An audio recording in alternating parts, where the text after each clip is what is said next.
Today's topic would take many hours to cover. It moves far beyond things that go bump in the night to the realms of living in a multidimensional reality on a very personal level. You're going to meet a woman whose family lived a nightmare, but ultimately came to understand why. And I think your story, your background, and what happened to your family is certainly one of the more intriguing stories I've ever come across. But it's not just titillation. There's meaning behind every bit of it. We will not get to all of that and the real depths of it until our second conversation in another month or so. So we're just going to dive in and share with people what happened to your family. I guess that's, I don't know, with their participation, at least on a soul level anyway. So let's start about the surrounding circumstance of your childhood, where you were, and then this impetus to move to the country onto a 200-acre parcel. Well, it was, I start volume 1 of the trilogy of books, House of Darkness, House of Light. I start that prior to moving to the farm. And the reason is because everything that happened had to happen precisely the way that it did in order for us to be catapulted into the environment where we went. And there were some really dark and disturbing things that happened prior to us moving to the farm. And it required that, sadly, in order for my mother to say, that's it, no more. We're out of Cumberland, we're leaving, we're going, I'm going to go find us a place in the country. And yet, she wasn't looking for it when it came to her. That's why I opened the book with, this is a cosmic conspiracy. Absolutely. Let's talk about one little mini play within this that I found so intriguing, because this name comes up in a big way later on. And that's the name of Bathsheba and a dog you had. Now, first of all, I want to say my first exposure to your story was in the film, The Conjuring. Yes. And I thought, I don't watch those films normally because I don't like that kind of stress and those images and such. However, I was so intrigued with the story, and I knew I was going to be meeting with you, and we want to say right up front that certain elements did carry the truth to it in the film, but a lot of it was skewed for Hollywood's sake or to protect something. It was. It gave the general feel of it. It did. Yeah. It was toned down deliberately from what was in the books, because James Wan wanted a PG-13 rating, and he still didn't get it. The MPAA came back and said, it's just too scary. It's not kid stuff and it needs to be rated R. Yeah. But he had access to all of the material. I gave them everything that they asked for and more. But there were things about that film that it's difficult to describe. It's like a little kiss from heaven on it. Even though it does not represent the story, even though there are elements of it that are fictionalized in the extreme, even with that fictional rendering of the story, it's still it gives you a feeling down, for the but experience. It does give you a feel for but the experience. But to think that that's toned down is the kind of surprising part. Well, there was no exorcism. Yes. My mother was not possessed. My mother was attacked. Right. And Ed and Lorraine Warren stepped in and they tried to help. I give them all the credit in the world for attempting to bring our family some peace. But their presence really stirred everything up even more. Okay, now we're going to go through, now that we've brought all this up, and start diagramming what happened. And toward the end, we will get to the Warrens' participation. But again, we're going to have a second or even a second and third conversation. So set the background for us prior to moving to the country, and let's talk about the dog named Bathsheba.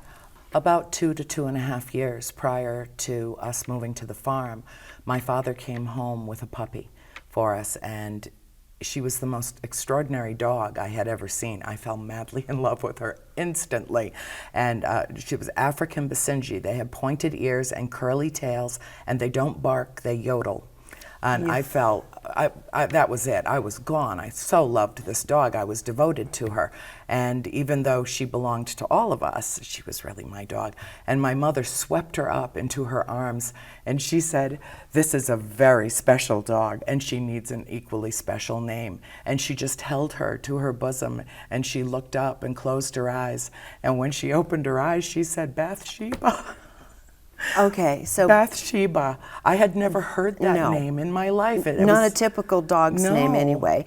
And this is going to factor in very powerfully, because Yeah. when we start talking about the entities in the house that were already connecting with you at that time, one of them is Bathsheba. Yes. Your mother, that she didn't get it out of nowhere. Nope, It she wasn't a didn't. random choice, but it was a precursor. It And what you had was. said off camera was that when that happened and these other events happened, it was clear that it was preordained that your family was going to have this experience. It was, and it was the most innocuous happening. My mom took me to, I played flute. Yeah. My mom took me to a flute lesson, and it was an hour-long lesson, so she grabbed a local paper and never even really got to read it, brought it home that night. We all went to bed, and that was her quiet time. And she opened up the newspaper, was drinking a cup of coffee, and she said it was like the advertisement for this farm just leapt out of the paper into her eyes. At 9 or 9:30 at night, she called the realtor. Even in these days, you don't call people that late at night. And the woman was very gracious and made an appointment to show her the farm the next morning. She slipped off without telling us where she was going, had our friend Kathy come stay with us while she was gone. And while she was there, she looked at this piece of property and knew that it was her destiny, that it was ours. She emptied the family bank account, wrote an earnest money check for $500, left enough money in the account to keep it open and cover bread and milk until my father got back from a business What a trip. gutsy thing to do. For just a moment now, let's backtrack, because now we're going to move toward your ultimate move-in day. What happened with your dog, Bathsheba? I wrote about Bathsheba in the book. Yes. But in the film, they have our family dog dying right after we moved to the farm.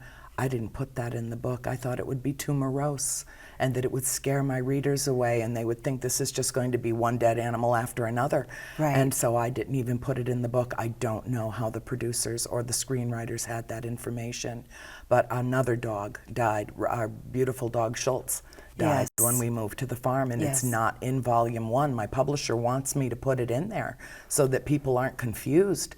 But Bathsheba got killed in my care when we were living in Cumberland. She pulled away from me and ran across the highway, and I made the terrible mistake of calling her back, and she always came. And I didn't. It put her in the path of the car. It did. And that was pretty devastating for you. Yeah, I know you can't talk about it. I understand. And so, okay, so I understand now we're talking about two different dogs here. But I just wanted to set it up that it didn't, the way the movie played it out, it's as though the spirits killed the dog the first day you were there. It was another bizarre thing prior to that had actually occurred. So let's move on now to your mother finally sucks your dad into the whole dream, right? He wanted to know how to get the check back. That's all he wanted to know, how to get the check back. Yeah, no money in the account. And she said, Roger, I'm telling you, this is the real estate deal of a lifetime. And it turned out to be the surreal estate deal of a lifetime. But she said, just give it a chance, you know, just come look. And so we had a big old Bonneville. I mean, you know, we called it the Catholic Mobile, room for 7 and luggage.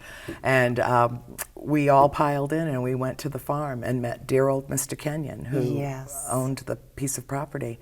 He didn't want to leave. He didn't want to sell it. His son was pressuring him into selling the property because he was older. It was very remote, and he didn't want to be that far away from his father. How many bedrooms? Like 9 or something? Oh, 9 no. room? The farmhouse itself was more than 200 feet long. There were 5 bedrooms after my parents converted the summer kitchen. Their bedroom was so active and so much was happening in there that they abandoned it. And my father refurbished what was the summer kitchen of the farm and turned that into their bedroom about 3 years after we moved there. So it was large. It was the house itself, the personal property of the house was what, 6 acres, which is quite a... It was 200 acres. I mean, the 6 area, the walled-in area... That was just the backyard. I mean, that's what you mow, 6 acres to mow. Yeah. Just to give people a feel of the yard you had to play in, and then, of course, 200 acres that went out into the woods, streams, and all of that. Oh, it was beautiful nature. Beautiful. So, your dad fell in love with it too? He did. He did, against his own better judgment, but he got sucked in totally.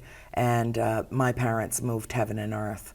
You know, it was $72,000 back in 1970. Yes. That was a lot of money. But 200 acres I and know. a massive farmhouse. And a huge barn. Yes. And it was just extraordinary, beautiful place, paradise. And when was it the house took built? 6 This months. matters. When was the house built? The house was deeded in 1680 Okay. as one of the pieces of land, parcels of land that Roger Williams parsed out to people who had come down to follow him from the Massachusetts Bay Colony. And the reason that he did that was because Connecticut was encroaching from the west and Massachusetts Bay Colony was encroaching from the north and the east. And the only way for him to establish his own colony was to parse out large pieces of land to literally create the borders of Rhode Island. And so the Richardson family got this piece, and it was thousands of acres originally. By the time we bought it, it was down to 200 acres. But it was originally surveyed by John Smith, the John Smith. And the house, as it's completed now, was finished in 1736. So it was, as it stands now, a true colonial relic, completed 40 years before the signing of the Declaration of Independence. And how long had Mr. Kenyan been there? Oh, decades and decades. I don't know exactly how long. He Most of his married life. into 8 generations of one extended family, lived and died in that house prior to our arrival. We were the first outsiders. Okay, let's talk about what happened. So the day has come, the deal has been struck, and Mr. Kenyan whispers, takes your dad aside and softly tells him something, which your dad didn't exactly tell the whole story to you right away, right? No, in fact, he didn't know what to make of it. He really did think it was just, you know, the kindly ramblings of an elderly gentleman. Mr. Kenyan it was an unbelievable snowstorm that day. It had started to subside by the time we had unloaded the truck, but he took my father out for a walk on the property and he said, "Roger, for the sake of your family, leave the lights on at night." And my father extrapolated from that 5 little girls, big house, new to them, only 1 bathroom on the first floor, and they were all upstairs, so that his little girls didn't go tumbling down these dark stairwells. That's what he thought the warning was about. But it wasn't until several months later that we found out from everyone that lived in that community that there was never a time that they drove past the Kenyans' place that every light wasn't on in that house all night long. Well, and you were that's soon how to they find out held why. them at bay. Yeah. Yes. He never admitted that the house was haunted. I don't think that he wanted to be thought of as, you know, a crazy old man. Bless his heart. He was the sweetest human being I ever met. But he had to have been hearing things He bump in the knew. night. Well, for he many, came many to days. visit. Yes. And my mom said, "Earl, I'm hearing very strange noises in the parlor." And he just winked at her and he said, "Swallows in the chimney, my dear. Swallows in the chimney." In other words, that's it. We're not discussing this anymore. Okay, now at the same time this was happening, when they were first connecting with the house and your dad was starting to fall in love, your mother was just deeply overcome with a sense of sadness all of a sudden, out of the blue. And this was her dream. Yeah. So there you go. I mean, if you start watching the signs, but what would you attribute that to without any foreknowledge of what was going on in that house? Believe me when I tell you, the last thing that any of us thought was that we might be moving into a haunted house. My mother is a brilliant woman, and she's very deeply immersed in history. She reads a great deal of history. And for her to get one of the original colonial homes of New England put her over the moon. Nobody even considered that there might be immortal characters that we would be sharing space with in the house. However, one of the questions that I get asked frequently is, when did it start? Within 1 minute. Within 1 minute, yes. And now let's start in, so you've moved in, let's start with the phenomena, and let's also talk about the coldness of the house. As you said, it had been a winter storm when you were there before, but there was almost nothing you could do to warm that house up. There's a real difference between natural cold and supernatural cold. Yes. And even though it's an old farmhouse and nothing but clapboard, no insulation, it had a full heating system that seemed to do no good at all. All the fireplaces had been completely sealed up, so there was no access to a fireplace. And the day that we moved in, my father threw open the back of the van, handed me a very large box and said, take this to your mother in the kitchen. I went in through the closest door to me, which was the parlor door off the front porch, and I took a hard right into the dining room where Mr. Kenyan was packing up the last of his belongings out of the china cabinet. And I saw an oddly dressed man standing over in the corner near the door. And I said, good morning, because I was a well-raised child and very polite. And he ignored me like I was the ghost. So I kept walking, and I went into the kitchen, and I said, Mom, who's the other man with Mr. Kenyan in the dining room? She said, no, there is no other man. His son's coming to help, but there's nobody else with him. I said, but... And then Nancy walked in. No, Christine walked in with a box. There were 5 sisters. Right. We need to establish and that. 4 of us saw him Yes. that day. And Christine walks in. She said, Mom, who's the man with Mr. Kenyan? She said, there's no other man with Mr. Kenyan. And then Cindy walks in. She said, Mom, the man. My mother's like, really? And then Nancy walks in, and she leans over to Cindy and she said, you know that man in the dining room with Mr. Kenyan? He just disappeared. But it was chaos in the house. There was a caravan of cars, a moving van, probably 20 or 25 people that were there helping us move in, bringing more things, trying to get the animals in who didn't want to have anything to do with the house. Yes. The dogs, the cats, they're like, no, no, no. Right. And we had to drag them into the house. It was nuts. And they were cowering. They were cowering, they were crying. Yeah, it was, and including the dog that we lost 2 weeks later. Yes. And I just couldn't find it in my heart to put that story in the book. Yeah, I don't blame you. It was really there's tough. Enough that's tough in there. There, 95% of what happened to us is in these books. Right. And there's 5% that we have, There's give or no take. reason. I mean, you get a full flavor of it without. It was just too personal and too tough. Exactly. Now, by this time, your mother and April, let's talk about April, your little sister. She was a beautiful little blonde thing that just precious. She could see and she could hear, and she had an innocent heart. Let's talk about how she first started experiencing it. Well, and your mom. My mother had a sense of sadness that was overwhelming to her, and she did not know where it was coming from. I felt it as well, but I didn't know where it was coming from, and I was always the chipper, cheerful leader of the pack. You were the eldest, yeah. So I had to keep, stiff upper lip and be happy, because it seemed to help her. I was always Mommy's little helper. I was really, eventually I morphed into a third parent. Right. Because when she started going downhill, someone had to step up. And so, for all intents and purposes, I helped raise my 4 younger sisters in that house. But it began happening with her in a very odd way. It was more of a sensory perception of something being around her, something watching us. And we all sensed it as well. The second or third night we were in the house, Cindy, little Cindy, who was at the time, she's number 4, 8, and I was 12, came and crawled in. I was the only one that had my own room, and I had a big double bed. And she came into the bedroom and she said, Annie, can I sleep with you tonight? I said, of course. I pulled back the quilt. It was January. We were freezing to death. Extra body heat was always welcome. Right. And she said, I'm scared. And I said, what are you scared about, honey? And she said, I hear voices in my room. I said, is Christine talking in her sleep again? She's like, no, it's not Chris. I hear voices, and they're all talking to me at one time, and they're all saying the same thing. And what were they saying? There are 7 dead soldiers buried in the wall. There are 7 dead soldiers buried in the wall. I've got chills in my hair when you say that. Yeah. Over and over and over again. Yeah. There was no escaping them. Yeah. Okay, so now, as she turned out to be the one that also had this very clear connection with them, she could see them, right? She couldn't see them. She heard, what was she it? could She hear heard them. And April but she could see didn't them? hear them audibly. She heard them from here. April developed, she was the only one not in school. Right. So while we were off, she was home alone in the house. And my mother would often hear her blah, blah, blah up in the, there was a closet between the second and third bedroom that had the center chimney that came up through it. So it was very strange the way it was. It wasn't actually supposed to be a closet, but it was large enough that it would house the chimney. And then there were little doors that headed off into the eaves around it on both sides. And it was about that wide. wide all the way around the chimney, but it was warm, and it was one of the only warm spots in the house.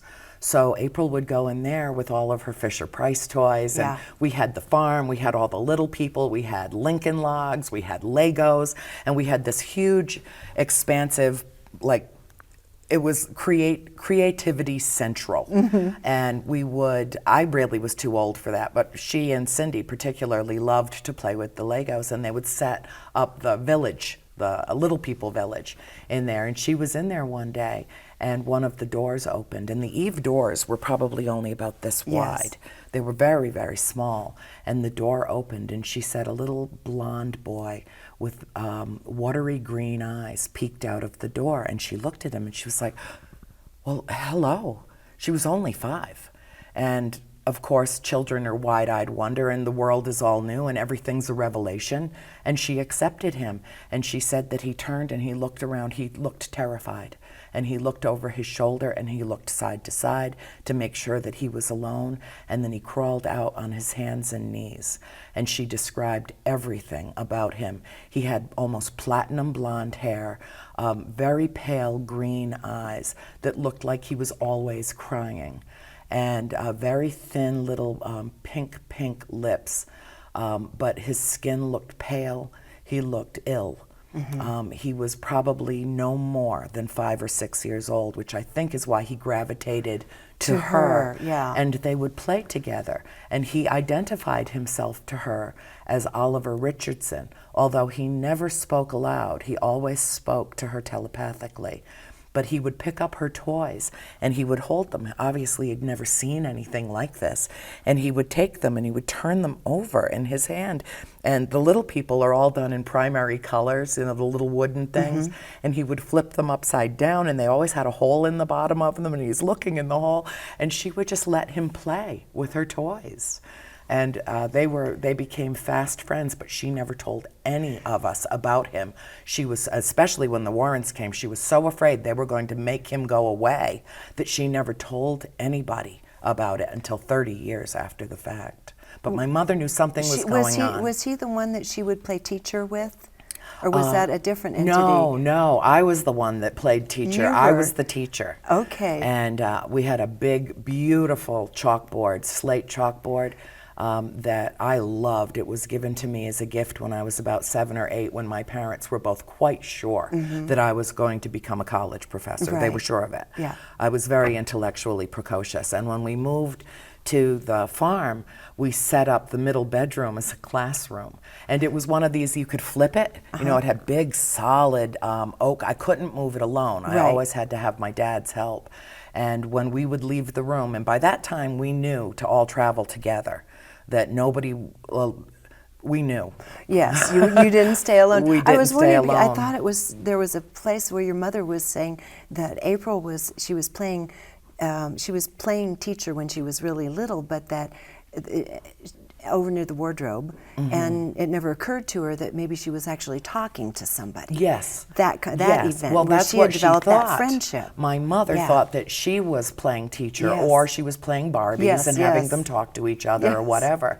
But it never occurred to her she was talking to someone. To a spirit. So you didn't find out about this till far after the fact. You say 30 years later, before she really told about her, how she felt about this little boy. And it was the hardest thing about leaving the farm for her.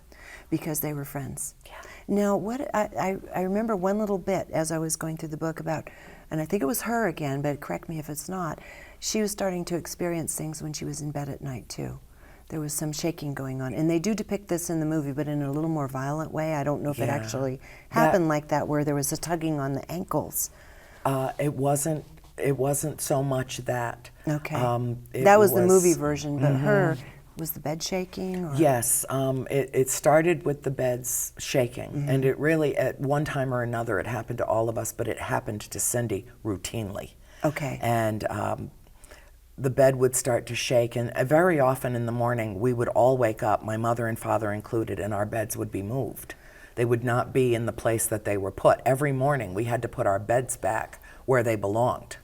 whether it was against a wall, in my parents' case up against two doors that went to the dining room, and there was no explaining it. Why we didn't discuss it? That's what I was just going to ask. Didn't your sisters and you talk about this? We just pushed our beds back where they belonged. But didn't you talk about any of these things? Not for the about, voices you well, were the hearing? girls would come to me. I, being the eldest sister, and they trusted me, they would come and tell me what was happening to them, but they wouldn't tell Mom. And the reason that they wouldn't tell Mom was because it was obvious that she was having some issues of her own. Yes, that's where we're going next. She had major deterioration. What a horrible way to live for her. It was. Can you talk about the progression of what happened to her? Well, we moved in on January 11th, 1971, even though we had purchased the house. They closed on it at the beginning of December. But my mother was not moving her family over Christmas. Right. And Mr. Kenyan wasn't ready either. So we moved in the 1st of January, and the thing that was so bizarre about that was we felt relegated to playing in the house. It was just so cold outside. But sounds like it was as cold inside. And pretty much was. Right. And some spots incredibly so. And so they were accurate about that in the film about we played hide and seek, but my mother never played with us. She was busy setting up a new household. Right. So we took care of ourselves, and we learned very quickly that it was much safer to go sledding in the backyard and crash into a solid granite stone wall than it was to play hide and seek in that house. You know, I get it. I mean, you were telling me off camera that there were some events that we haven't talked about yet that occurred that none of you ever went to the bathroom, for example, by yourself. Right. You were always accompanied. The door was always open when Dad wasn't around. It wasn't safe to be alone in the house. No, it wasn't, and it started off slowly. It started with beds moving a little bit, and in the morning we'd have to push them back, and then it started with the beds levitating. And then it got so bad for Cindy. It really did. Cindy was the one that took the brunt of it, and I think there's a reason for that. They left me pretty much alone. When I would be approached, I would tell them, I'm busy, and I don't have time for this right now. I was usually doing homework or something, and I felt very calm and very accepting of them, which is probably why they did not torment me. What about Cindy? Well, then what was Cindy her reality? died when she was 2 months old. She had major surgery. She was born with a horrific birth defect, and they brought her back, and she came back a very old, wise soul, and they knew it, and she was the one that they gravitated to. But it wasn't until my mother opened up the fireplace. This house was so cold, there really aren't words to describe it. And it was April that my mother opened up the fireplace, took a crowbar to the front of it, and just went to town. She and April pulled it all apart one day while we were in school, and when we came home, we helped finish the job. We had a woodshed full of seasoned wood that was going to waste because every fireplace in the house was closed, and we didn't know why, and Mr. Kenyan wouldn't share with us why all the house was shut up the way it was. Yeah. So your mother... That's what triggered it. When she changed the house. One of our neighbors came over that afternoon, and she had brought us a cake that she'd baked for us. And my mom was in the shower at the time, and I peeked in the bathroom door. I said, Auntie Phyllis here, we called her Auntie, and we really took to them. They had 5 boys, we had 5 girls. We lived, relatively close to each other. So it was kind of a meshing that took place automatically. We all rode the bus together. We got to know each other first. And so she walked in the door with the cake, and I peeked in the bathroom and let my mother know she was there. And she said, well, just make some coffee and I'll be out shortly. And remember how I told you there was a closet with the chimney on the top floor? Yes. Well, it was on the bottom floor too. Of course, the chimney came right up from the cellar. And so we had a room off the bathroom that we called the warm room, which is where we would go change because we were freezing getting out of the shower. And my mom went in there, and there was an old heavy wooden coat hanger, several of them that Mr. Kenyan had left behind when he moved, and she used it really as a closet. It was deep, and there were racks in there. So the coat hangers were just laying there unused. And all of a sudden, we're all out in the kitchen visiting with our neighbor and can't wait to get into the cake she brought. And suddenly we hear my mother screaming. And we all ran into the bathroom and then threw open the door to the warm room and stood there, including our neighbor, watching my mother be brutally beaten by this coat hanger. She had bruises and abrasions all over her neck and her head, her chest. And she was standing there naked. She had dropped her robe to the floor, and it was a shocking sight. I can't even fathom. It was shocking. Needless to say, our neighbor left very quickly, and she never came back to the house. In all the years that we lived there. We went to visit them, but she never came back. Nor did she let her children come to the house. Sure. And this sent your mother on quite a descent. It did, and the thing that was so terrible about it, and it's hard to talk about this because this was the beginning of the end of a marriage. Yes. My father came home from his business trip. He was not a truck driver. He had his own jewelry business, a trunk business, and he had clients all the way from Quebec to Ohio to Florida. So he traveled quite a bit.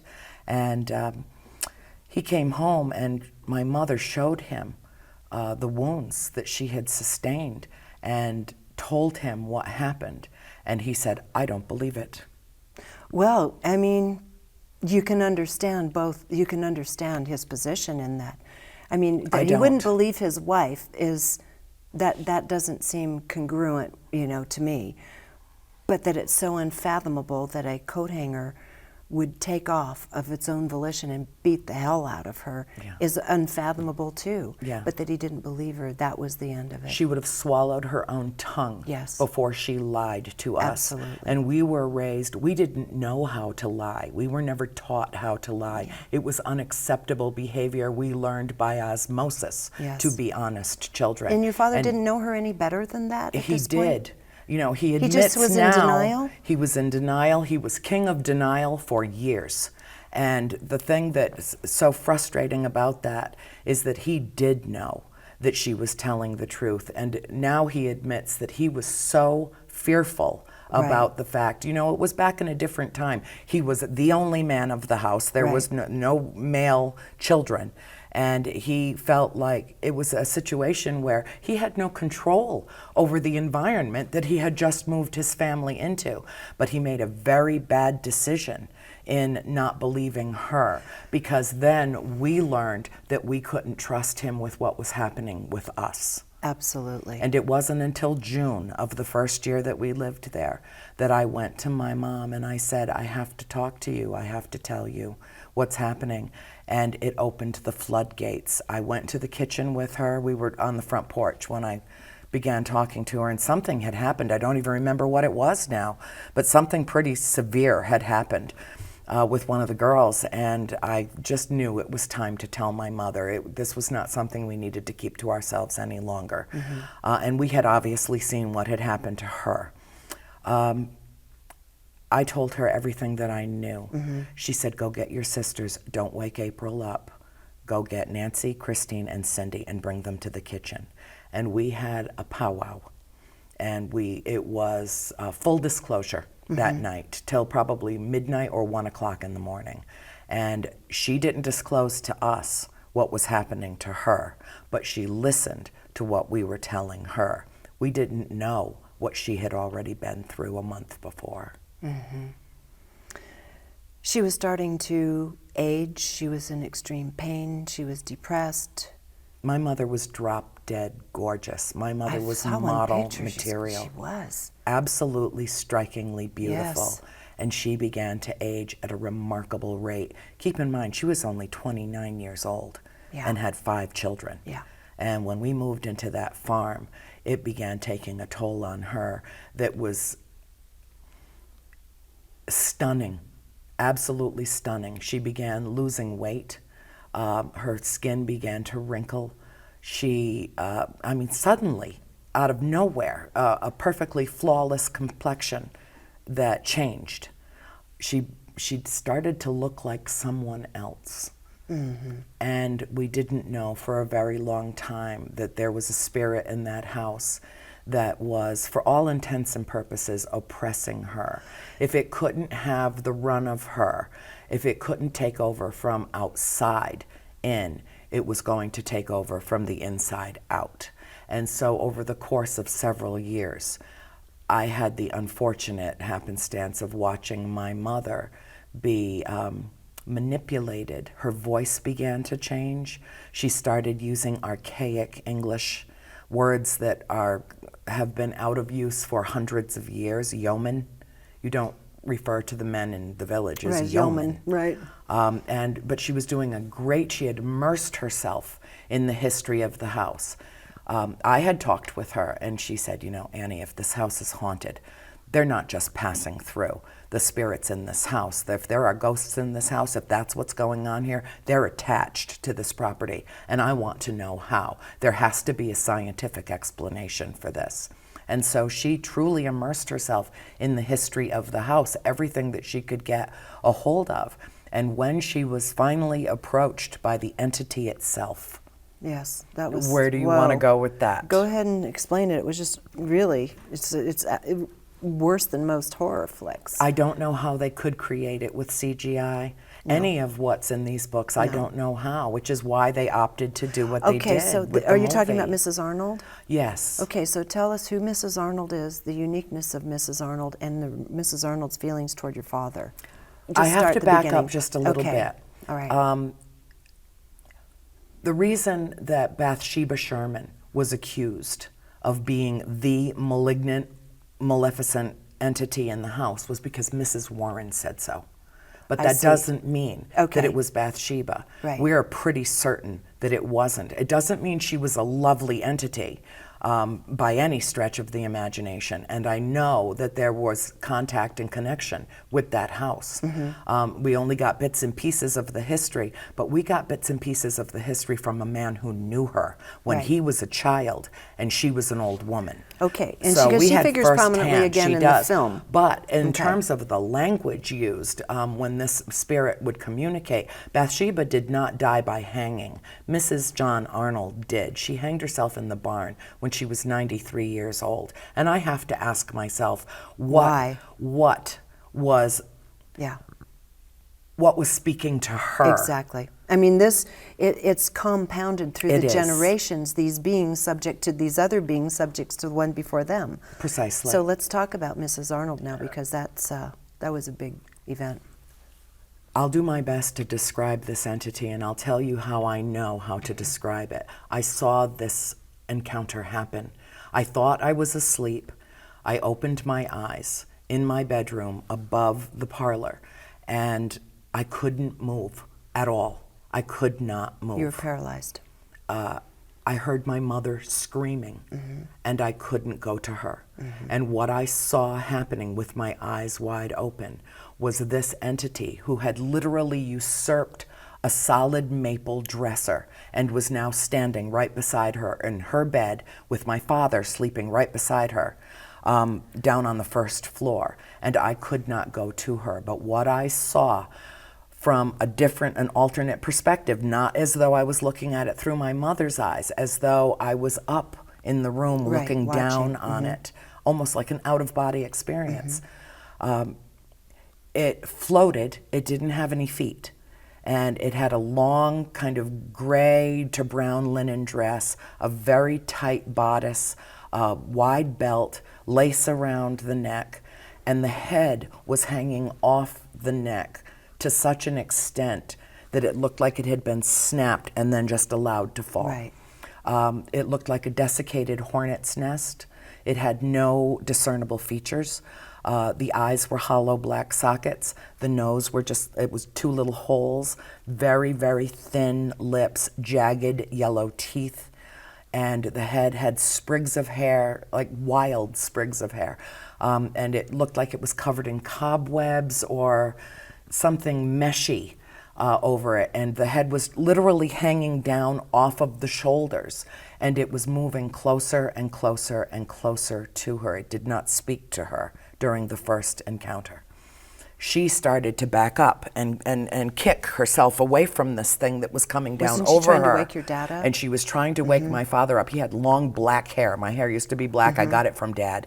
And she reached over and she grabbed a hold of his hair and started yanking his head, took her hands and wound it up into his hair, twisted it, and started yanking on him to wake up. And she was quite certain he was dead. Quite certain he was dead and she was next. And as it got closer and closer, she was literally crawling up the headboard, and she was kicking him and pushing at him and trying to get him to wake up, to release her from this terrible dream that she was having. She was sure it was a terrible dream. And she reached over and his back was to her, and she pulled the quilt off of him, and it was if fingernails had just serrated all the skin on his back. She never touched his back. And it looked like he had been clawed to death. And she just screamed. And when she turned back around, the entity was gone. He didn't wake up. Well, as I recall, too, it was at that incident where she said, "God help me." God help me. But she didn't say anything verbally. It In her was mind. all she thought she was, but she was not actually speaking. She was screaming in her mind, and she was begging God for divine intercession, Yes. immediate. Yeah. And but I could hear it. And Yeah. my mother and I are very profoundly connected. Yes, so obviously. that's not surprising to me. That's not unusual. People have that happen to them all the time. But that I was in the room and that I saw it was amazing. And when it was over, I couldn't move. I was completely covered in perspiration. I closed my eyes. I said, "This has to be a dream." I closed my eyes and I went deeply to sleep. It was about 5:30 in the morning. At 6 o'clock, I woke back up and I had full use of my body again, and I hopped out of bed and I ran downstairs, and my mother was sitting on the love seat and her hand was trembling and she had a pencil and she was sketching something. And I walked over to her and she had a cup of coffee in front of her on the coffee table, and I picked it up because for some reason my throat was as raw as meat. It's like I had been screaming. And I reached down and I took a sip of her coffee and I looked at what she was drawing, and I saw that she was drawing what I had been just seeing, seen. yes. And I dropped the coffee cup and it went everywhere, and I said, "Oh my God, Mom, I just saw that happen to you. I saw it happen to you." And she said, "Don't talk about it with your sisters." And I looked up and the old grandfather clock, the wall clock that we had stopped at 5:15 a.m. Every major manifestation that occurred in the house, the clock stopped at 5:15 a.m. They all happened at the same time. When your father woke up and the scratches were discovered, what was his perception of all of this or reaction to it? I don't know if I can say it live on the air. Oh, okay. Maybe he tone said, it down just a bit. PG-13? He came out of the bedroom. We were all in the parlor. My mother had closed the notebook and put it away so that my sisters could not see it. And when he came out of the bedroom, he opened the door and he said, "Jesus Christ," at the top of his lungs. Well, that was how we always considered his exuberant form of prayer. It was just his favorite swear. And he said, "My back burns. It's on fire." And my mother immediately went over to him. She didn't want any of us to see, and she thought that she was dreaming. And so there wouldn't be anything there. And she took him through their bed. She closed the bedroom door. There was another door on the other side of their bedroom that went into the bathroom. And she took him in there and pulled the mirror out away from the wall So he and could see showed it. him what his back looked like. Was by this time, was he starting to believe there was a phenomena occurring? No. Yeah, he was really in denial. Complete, Yeah, the man was utter, terrified. total denial. And as well-versed as you are in paranormal phenomenon, it is not unusual for the, quote, man of the family to take that tact.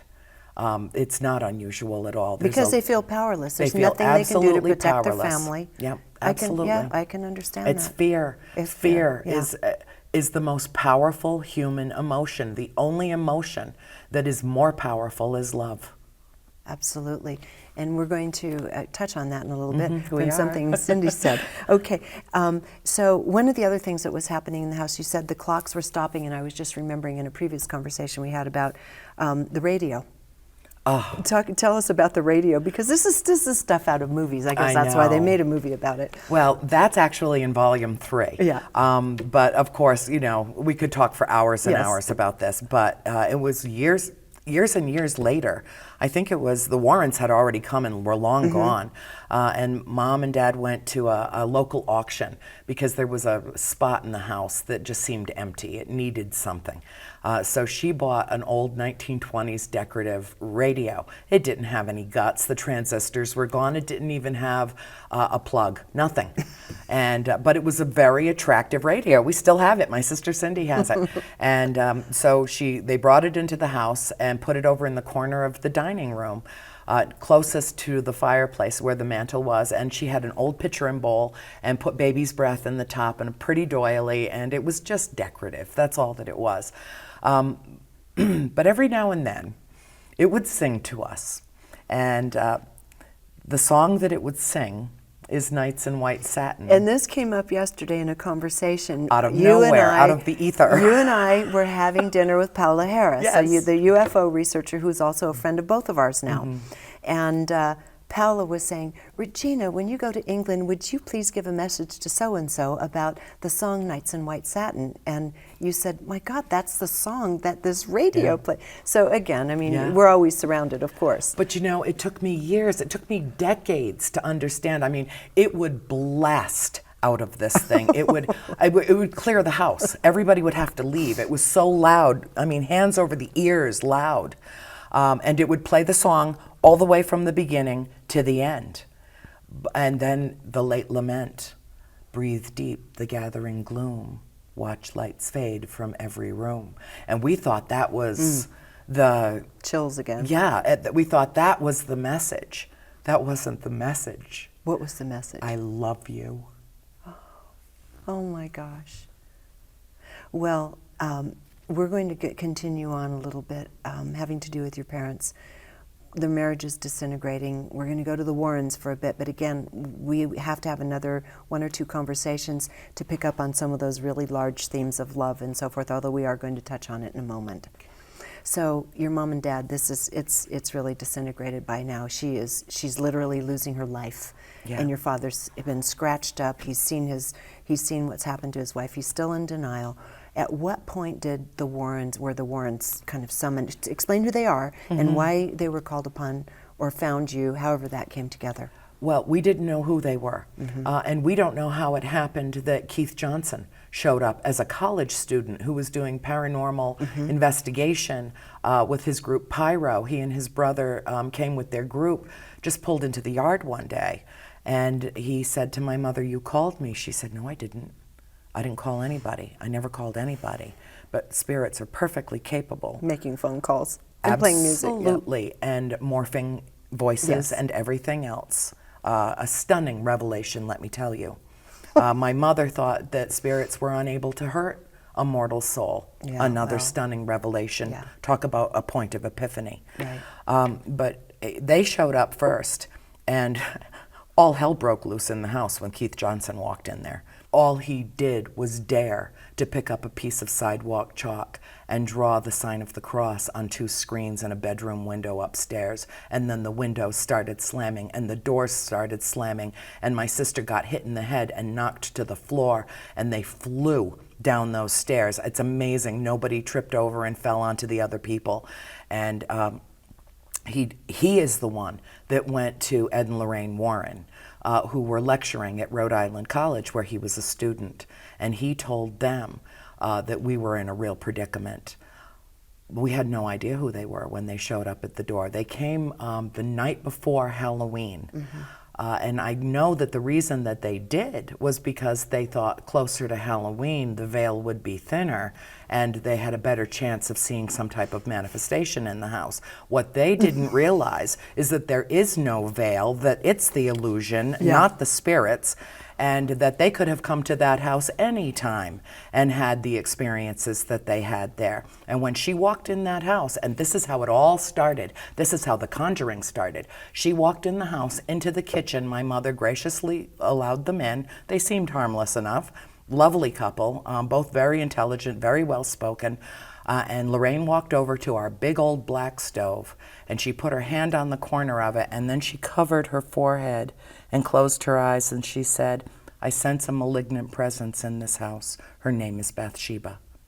And that's how Bathsheba copped the blame for everything. And now let's just back up a tad. How many entities were actually in that house after you did the forensics on it? How many different beings were you dealing with? That we had personal contact with, at least a dozen. Some we only saw once. I had a very incredible encounter in that house with a spirit who I only came face to face with once, but she was a mirror image of myself dressed in 17th century garb. And we're going to talk about that in our next conversation, because this all happened for purpose. It did. Okay, so we have a number of entities, and backing up also just a tad, Mrs. Arnold had a thing for your father. She did not want your mother there. She did not want competition. No, I do believe she presumed herself to be the permanent mistress of the house, and that my mother coming in with all these young'uns around her was presuming to take her position. And she loathed my mother. I mean, she really worked her over. But she had a thing for my father. And he was a very handsome man. Who could blame her? But see, he was alive and she was dead. And she could not draw that line of demarcation. And when he would go, she would literally cause things, mechanical devices that were in the cellar, our heating unit, our water, phone lines, everything. She would deliberately, nothing ever broke down in that house unless my father was home. Okay, so the Warrens, they were Ghostbusters more or less, right? Yeah. They fancied themselves Ghostbusters. I wouldn't even say that. I think that they were very serious-minded about this, devoutly Catholic. That's one thing that my mother really objected about in the film, is that they were portrayed as the holier-than-thou Catholics, and so completely ingrained in the religious aspects of their teaching and Ed's work in demonology. Right. But that we were portrayed in the film as ungodly heathens, and nothing could have been further from the truth. Right. We were all born and raised Catholic. My father was an altar boy the entire time, his entire childhood. We were all baptized. We were confirmed into the church. My mother converted to Catholicism to marry my father, which was done back in the day.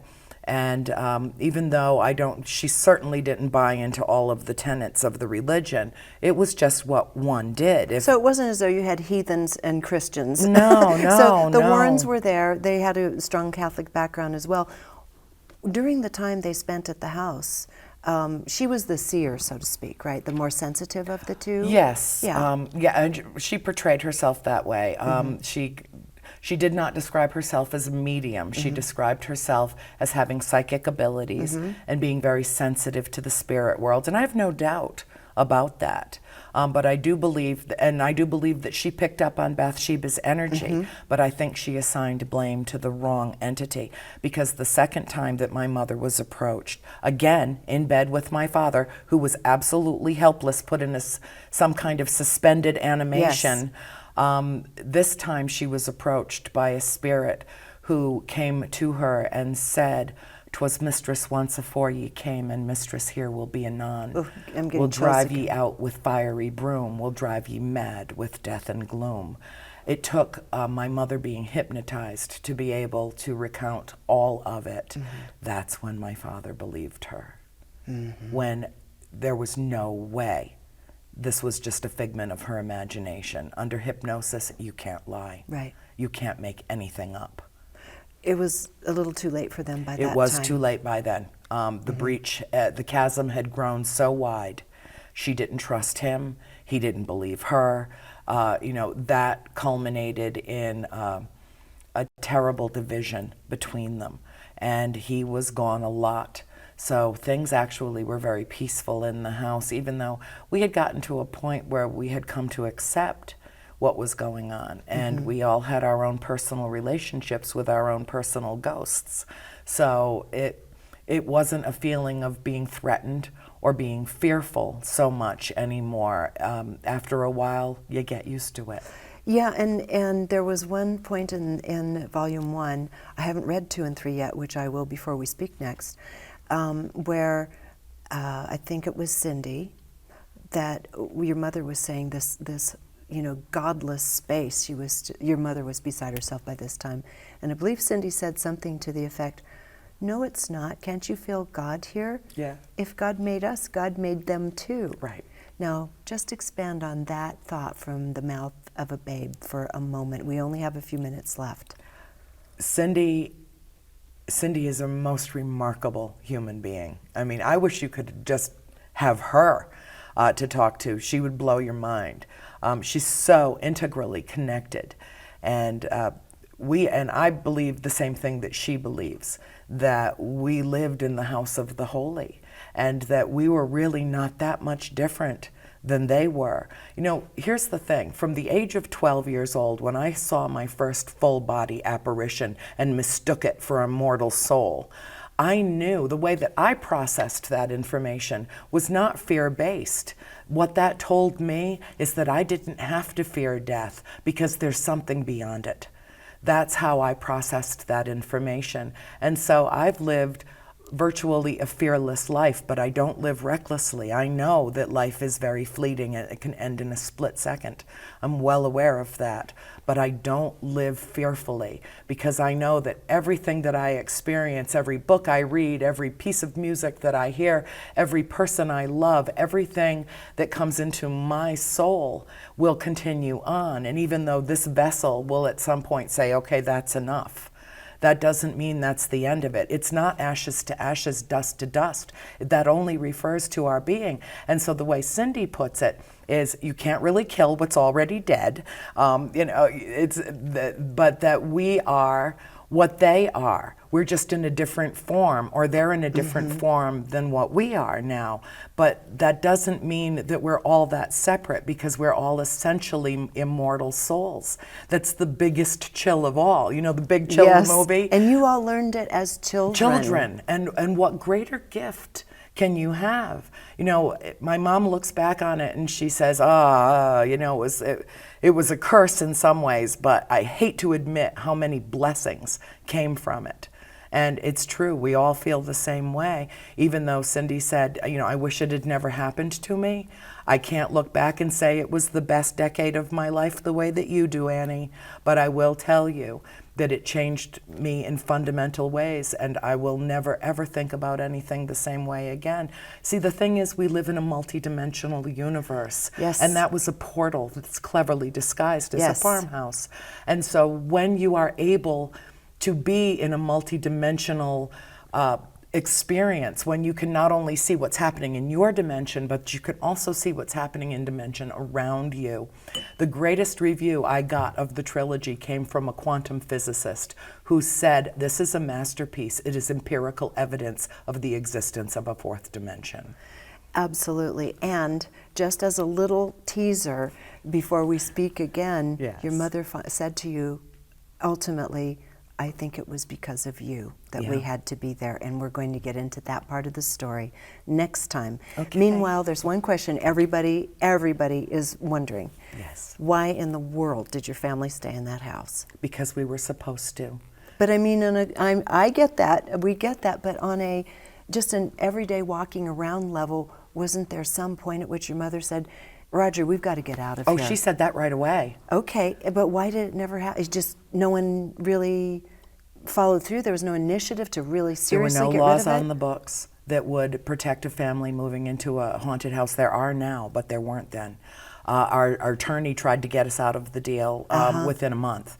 My father said, absolutely not. We just invested everything that we have into this house. And if you remember, 1971, 72 was when our economy tanked huge. Yes. I mean, it was losing Right. property value every day. Who's going to look So at a you house couldn't, and they say... really, practically speaking, couldn't get they out. couldn't without decimating our family financially, which was a consideration when And you the have kid- 5 little children. Yes, and you little kids love Yeah, playing and we out loved in it. the We forest. loved You it. We loved said, the Mom, land. they're not going to hurt us. It's okay. We'll be all right. We'll get through it. We didn't want to leave. We begged, we whined, we cried. Every time she slammed her hand down and said, that's it, we're selling this damn house. No, no, no, we love it here. You know, and we did have a little bit of a democracy going. Even though we were children, she did listen to our point of view, but we didn't know what she was going through at the time when that was happening. And by the time the Warrens came and the seance happened, it wasn't an exorcism, it was a seance. Okay, and there we go. In our next conversation, I'm writing down That was the it, seance. yes. Okay, write down the seance. Because I have to That's say, in volume we're only about 2/3 of the way. This conversation is about 2/3 of the way through volume 1. Yeah. That's as far as we've gotten. There's so much more to share and so much more depth and richness of your understanding of life. There were UFOs there. There's a lot more to this story. There's a lot more so, to this. until next time, thank you so Okay. much for sharing this with us. Oh, you're very welcome. Thank you for having me. Next time Andrea and I meet, we're going to go much deeper into the multidimensional phenomena and what it's asking and demanding of us. Meanwhile, you can purchase the trilogy, House of Darkness, House of Light, through major booksellers. Until next time, thank you for joining us here on Gaiam TV.